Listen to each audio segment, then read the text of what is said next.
Bonjour Sylvie Millot, pour une conversation vitale dans un contexte malheureusement tragique à nouveau, en l'occurrence des attentats terroristes ou en tout cas des violences intenses qui ont lieu dans nos villes de France ou d'ailleurs dans le monde.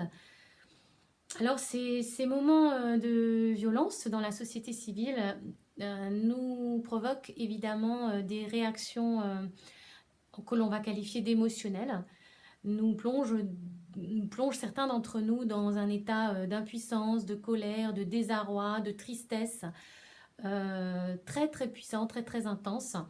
Et souvent, nous sommes démunis et nous n'avons pas de moyens de réagir.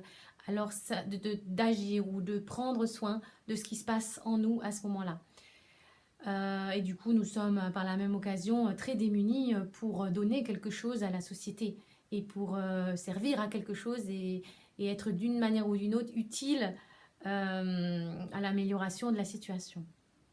Alors ça m'a donné envie à nouveau, ou en tout cas besoin, de partager peut-être une sorte de kit de survie euh, de ce que l'on peut faire pour se prendre en main, prendre soin de ce qui se passe pour nous à ce moment-là, de violent.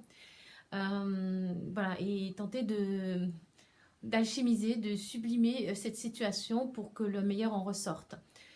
Euh, En fait, j'ai eu beaucoup de... Il y a quelques mois, et puis là, depuis hier soir, hein, puisqu'il y a eu des événements dans notre ville d'Alsace, Strasbourg, euh, avec des personnes décédées, des blessés, et puis une panique générale et un climat anxiogène qui s'est déclenché de façon très puissante dans la ville et autour. J'ai eu beaucoup d'appels d'appels en quelque sorte à l'aide, de gens qui disent mais je fais quoi? Je suis complètement paumée. D'appels à l'aide pour les enfants aussi, hein. Il y a des enfants qui peuvent être traumatisés. Il y a quelques mois, quand il y avait les graves attentats terroristes, il y avait des enfants comme ça qui ne dormaient plus ou qui subitement perdaient tous leurs repères. Des adultes également, hein, parce que cela fait remonter bien sûr des choses de notre histoire, hein, mais également, c'est-à-dire qu'il faut bien se rendre compte que quand il y a un moment intense comme ça dans la société civile, bien sûr, ça renvoie à nos propres traumatismes, à notre propre histoire de vie, aux choses que l'on n'a pas résolues ou qui nous ont fait du mal dans la vie. Ça fait remonter ces peurs-là, ces craintes-là, ces tristesses-là. Mais il faut savoir que quand c'est comme ça des événements sociaux, et que la violence est massive comme ça, et qu'il y a des forces de l'ordre qui entrent en ligne de compte, qu'il y a des innocents qui sont tués, enfin, etc. Cela fait remonter des émotions et des peurs archaïques très très profondes, des peurs historiques également, des mémoires en fait. Ça fait remonter en fait toute la vase, hein, tout notre stock d'irrésolus, d'absurdités, de non-sens, de douleurs qui remontent de l'inconscient collectif à ce moment-là et qui crée cette sorte de paralysie du climat, cette tension également dans le climat intérieur et extérieur. Donc il faut savoir que, je dis protocole de survie, mais il faut bien, il faut bien se rendre compte que ce que vous allez faire pour vous, c'est pas seulement pour vous. C'est-à-dire si vous prenez soin de votre réaction intérieure et de votre douleur en fait émotionnelle, de ce qui se passe, ce que vous allez faire pour vous, vous allez le faire pour le monde. Parce que non seulement ça va vous mettre vous dans un meilleur état et du coup vous allez pouvoir offrir de meilleures actions ou réactions vers le monde, vers l'extérieur. Hein, vous allez voir les choses de façon plus sereine, plus claire et pouvoir proposer une aide, une présence qui sera plus construite, qui aura plus de sens, hein, plus novatrice peut-être aussi. Euh, mais en fait, vous allez aussi envoyer dans le, dans l'ensemble du monde, même si vous ne croyez pas à cet effet énergétique comme ça, invisible, que chacun peut avoir sur le monde. De la même façon qu'on a dit qu'un événement qui s'est passé à un bout d'une ville ou à un bout de la planète peut créer un climat anxiogène pour toute une région, pour toute une communauté, pour tout un pays, eh bien, de la même façon, si vous, vous faites quelque chose pour vous, pour améliorer votre quiétude et votre sérénité et votre paix intérieure dans la situation, vous allez automatiquement améliorer, contribuer à améliorer le climat ambiant. Et c'est d'un climat ambiant amélioré que sortent les solutions améliorées. Ouais, c'est ce que je voulais dire en préambule. C'est pas qu'une action égoïste, même si bien sûr le but c'est de vous occuper de vous d'abord, parce qu'il n'y a pas de raison que, en plus de la violence et des dégâts causés humains, matériels, etc., qu'en plus il y ait des dégâts sur vous. Mais sachez que ce que vous faites pour vous, vous le faites pour la société civile, pour le monde, pour l'humanité. Alors, kit de survie, c'est un mot un petit peu comme ça, qui fait un peu bricolo. Qu'est-ce que ça veut dire en fait? Quelle est la posture? Vous savez, on dit des fois les émotions, il n'y a pas de mauvaises émotions. Les émotions, là on parle d'émotions intenses, difficiles. On peut aussi se laisser emporter par la joie, hein, par exemple. Mais là, quand on a des émotions compliquées, des émotions de tristesse, des émotions d'impuissance, des émotions de colère, des émotions de honte, voilà, tout ce cortège d'émotions compliquées à gérer en soi, eh bien, on dit des fois, les émotions, le train émotionnel, oui, c'est comme un train. En fait, vous voulez monter, il s'arrête en gare, hein, la gare c'est vous, il s'arrête en vous, et vous voulez monter dans la gare, vous voulez regarder de quoi il fait ce train, vous voulez écouter son message, vous voulez voir qu'est-ce qu'il a comme marchandise, qu'est-ce qu'il a dans le ventre, quoi, qu'est-ce qu'il veut dire, mais vous ne voulez pas que ce train, vous ne voulez pas embarquer dans ce train et qu'il vous emporte et qu'il dirige la suite de votre vie. Vous voulez que ce train soit renseignant. Vous voulez que ce train convoque en vous la plus belle part de vous et pas embarquer dans ce train et mettre tout à coup la colère au pilotage de votre vie ou la tristesse et la dépression au pilotage de votre vie.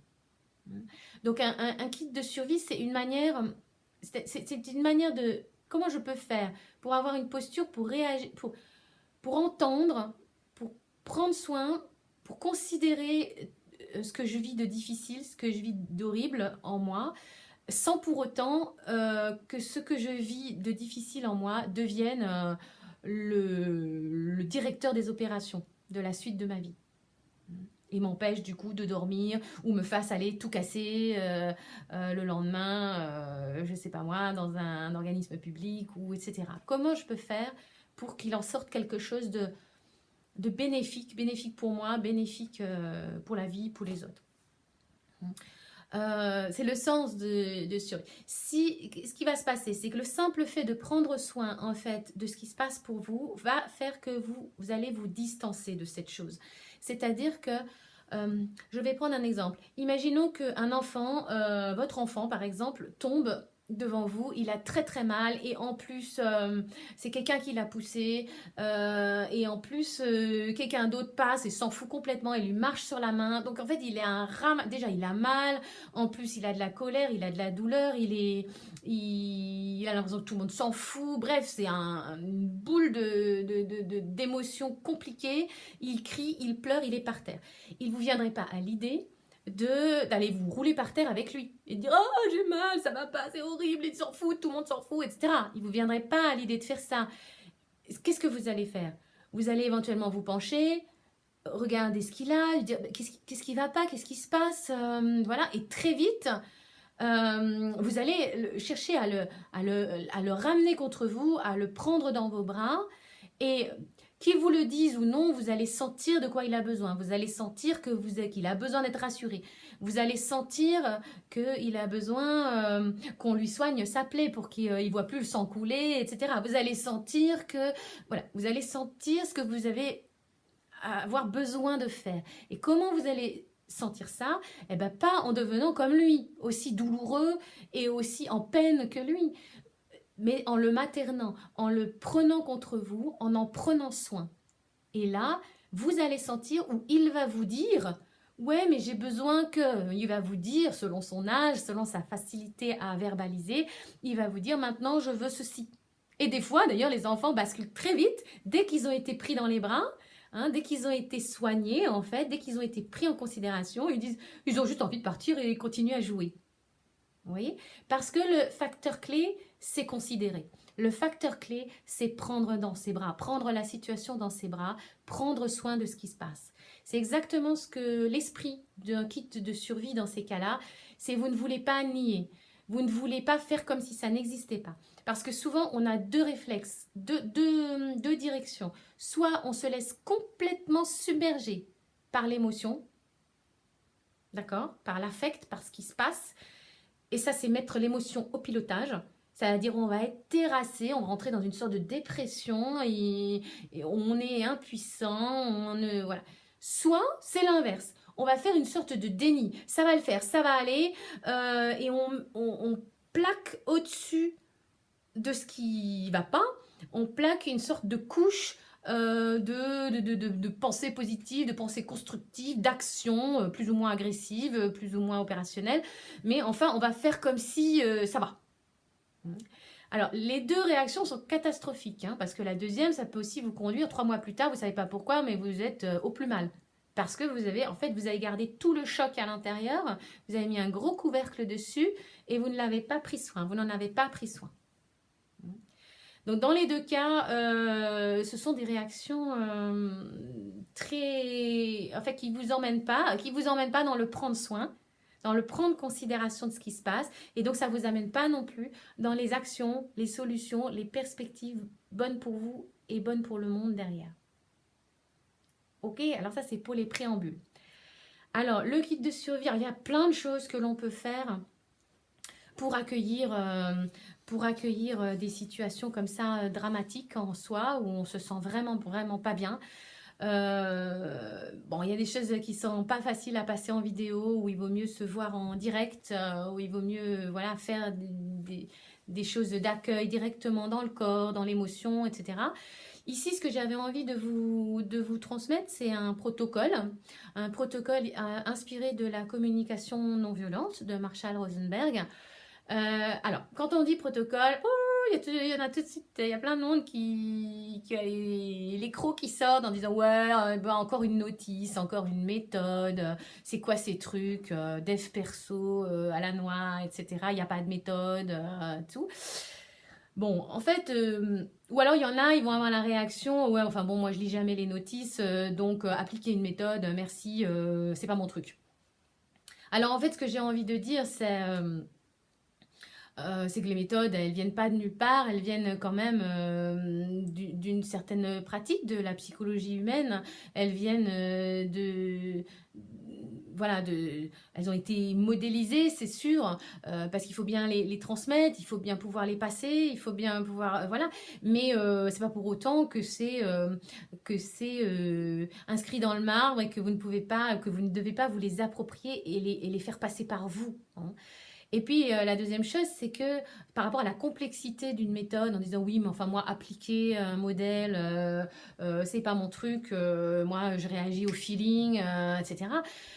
J'y arriverai jamais de toute façon à appliquer une méthode pour l'affectif, pour l'émotionnel, etc.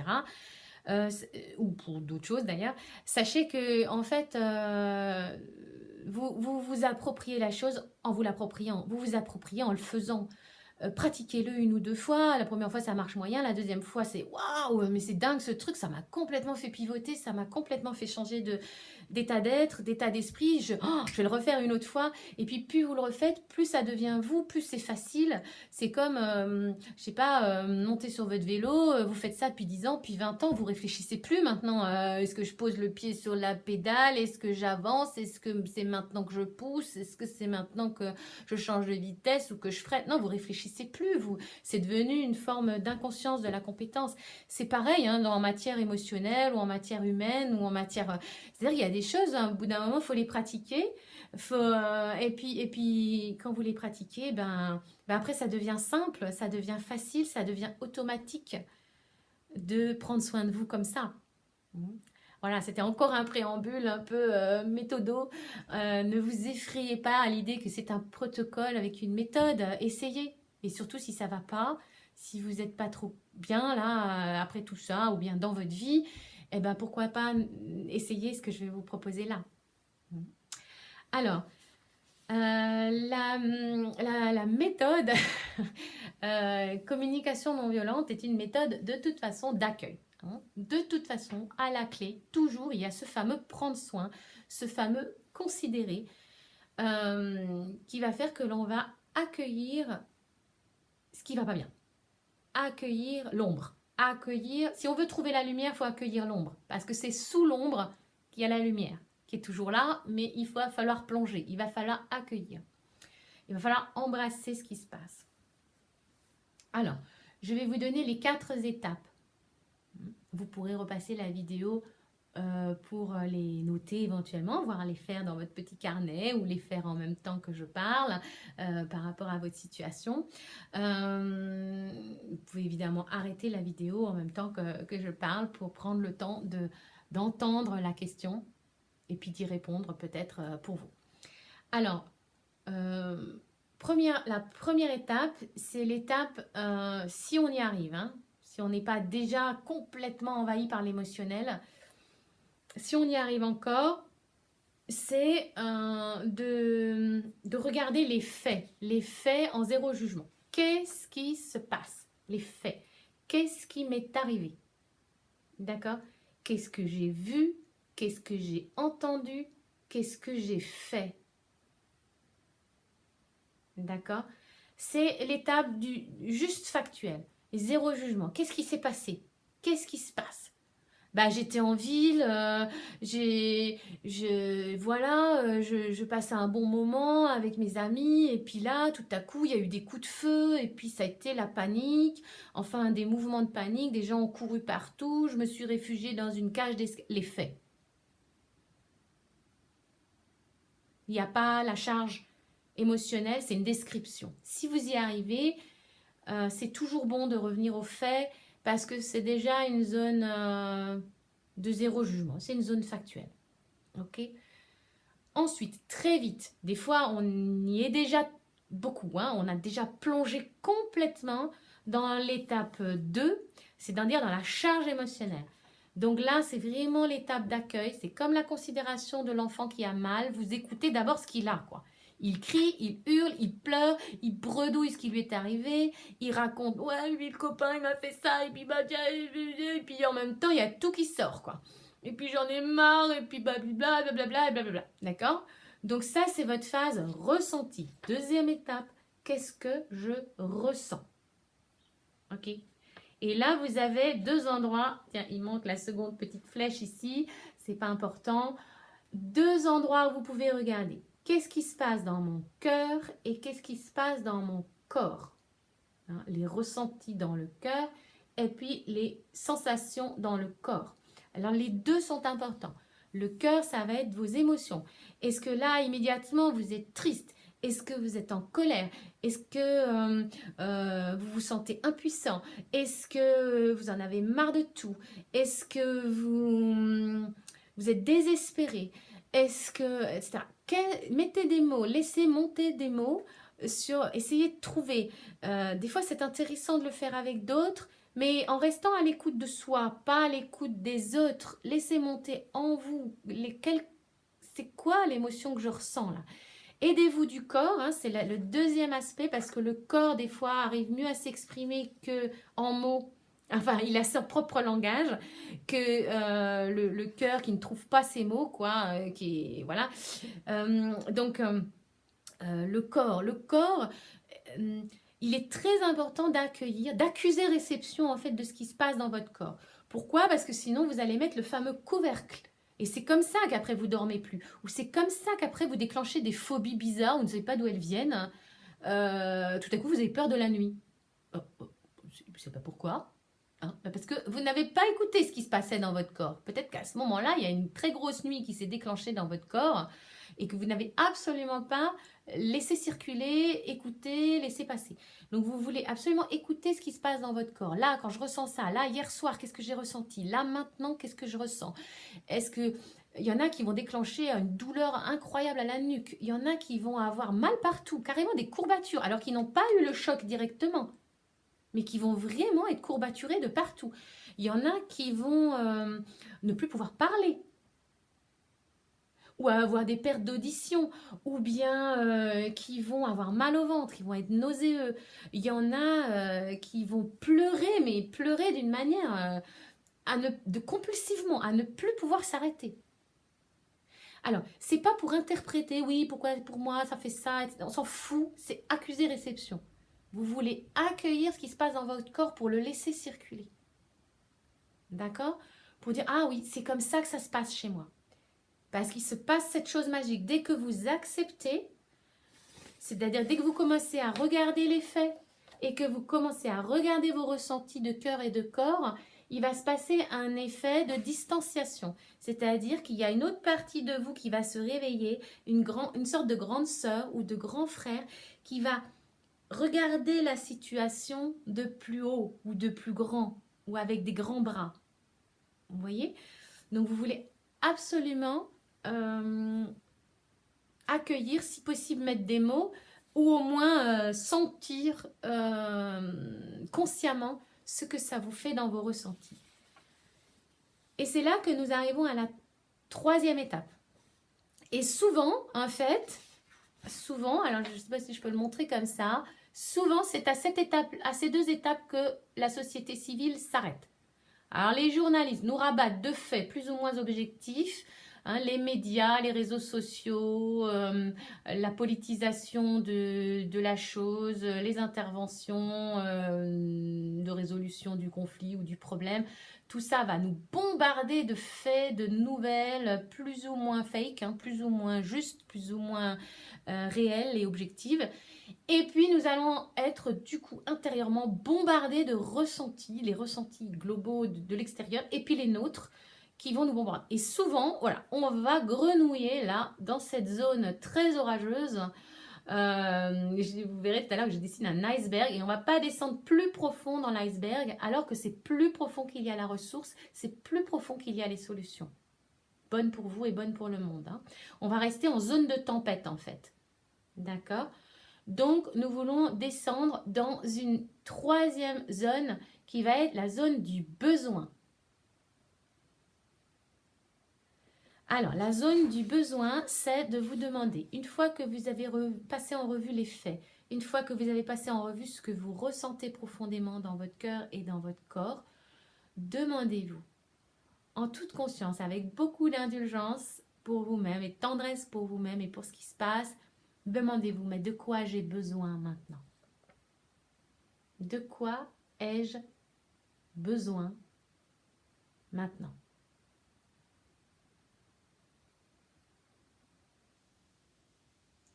Et là, on va entrer dans une zone de source, de ressourcement. Là, on va entrer dans la vraie question. La vraie question n'est pas ce que je ressens émotionnellement, ni les horreurs qui ont été commises. La vraie question, c'est et maintenant?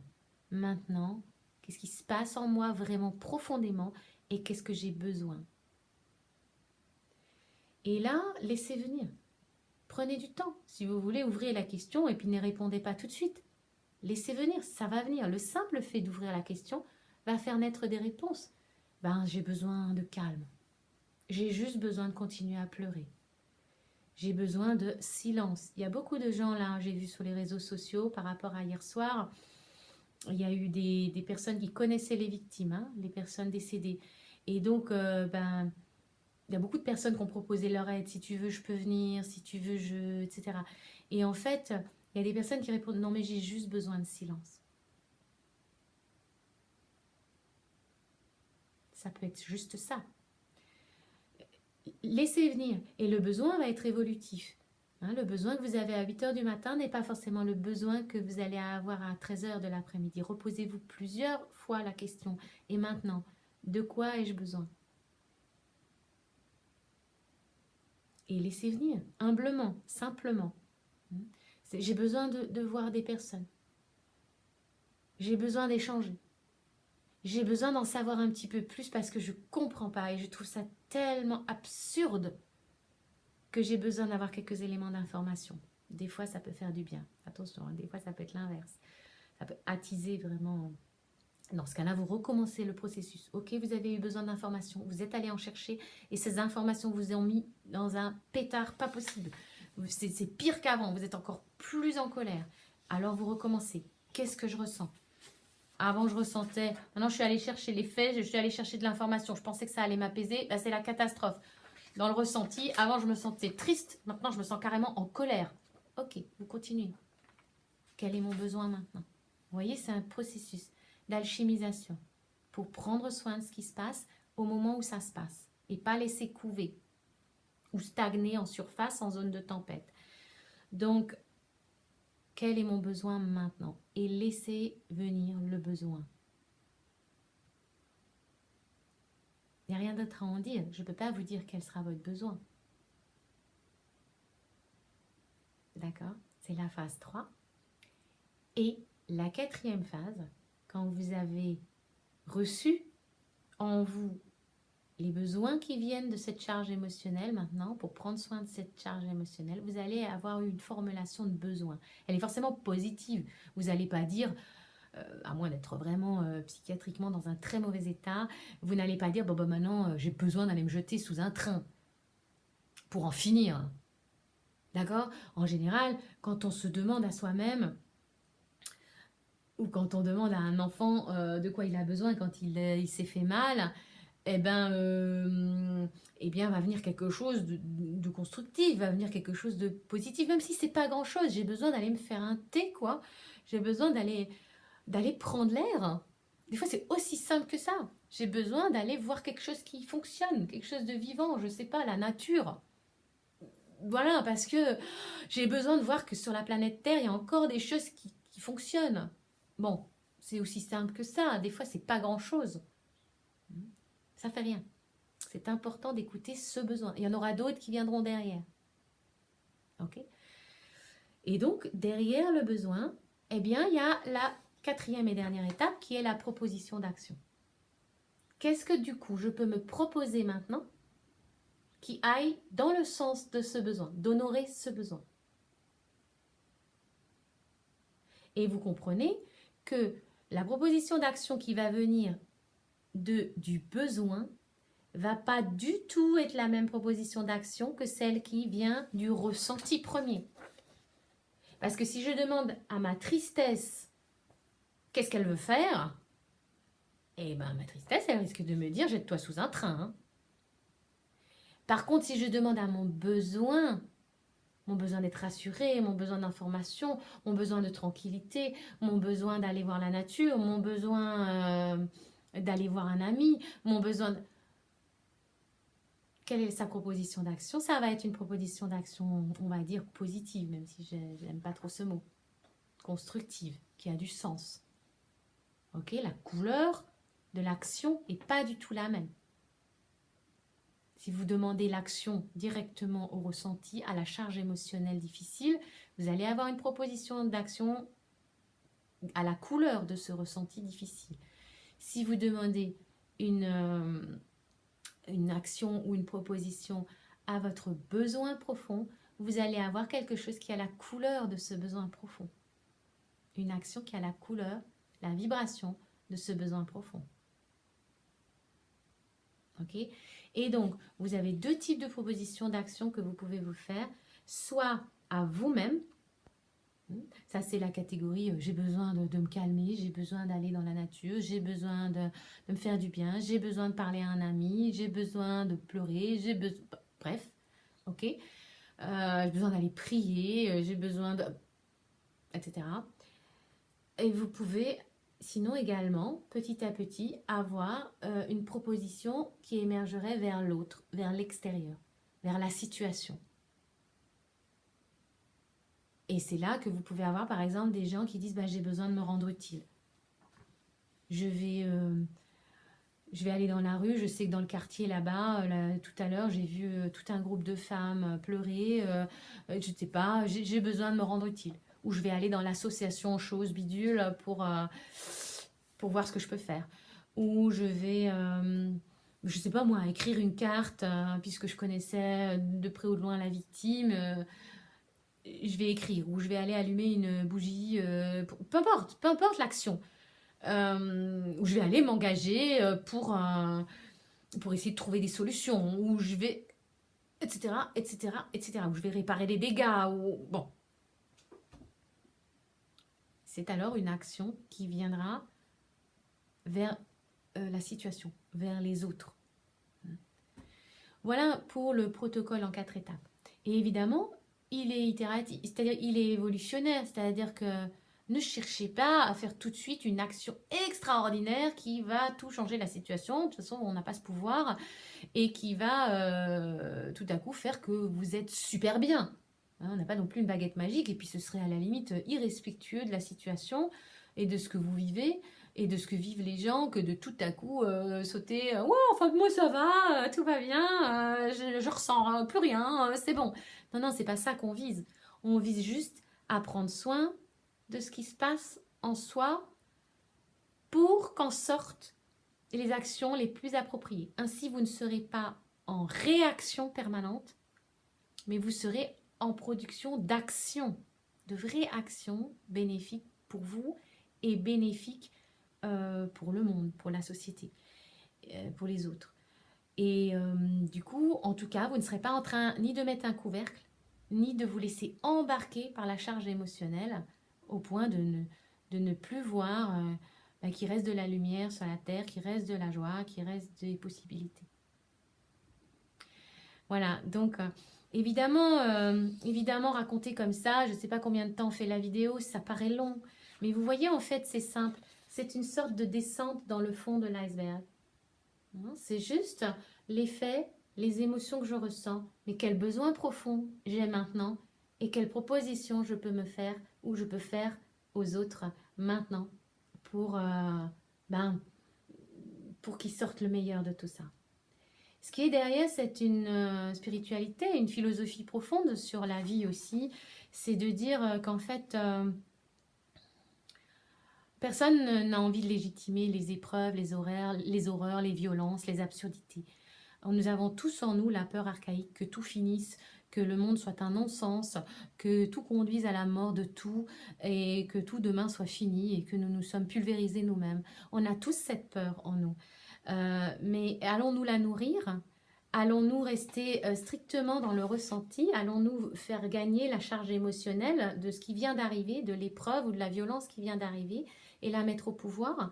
Ou bien nous voulons aller voir plus profond? Qu'est-ce qu'elle a dans le ventre, la vie? Qu'est-ce qu'elle veut dire? Qu'est-ce qu'elle nous envoie comme message? Comment devons-nous vraiment réagir? C'est-à-dire comment devons-nous vraiment répondre? Que devons-nous pondre derrière? Que devons-nous naître derrière? De bien, de bienveillant, de positif, d'innovateur, de naissant, de natif derrière. Donc, c'est aussi l'idée que eh bien, la vie, c'est vrai, est livrée avec des épreuves, mais les épreuves sont livrées avec leurs solutions dedans.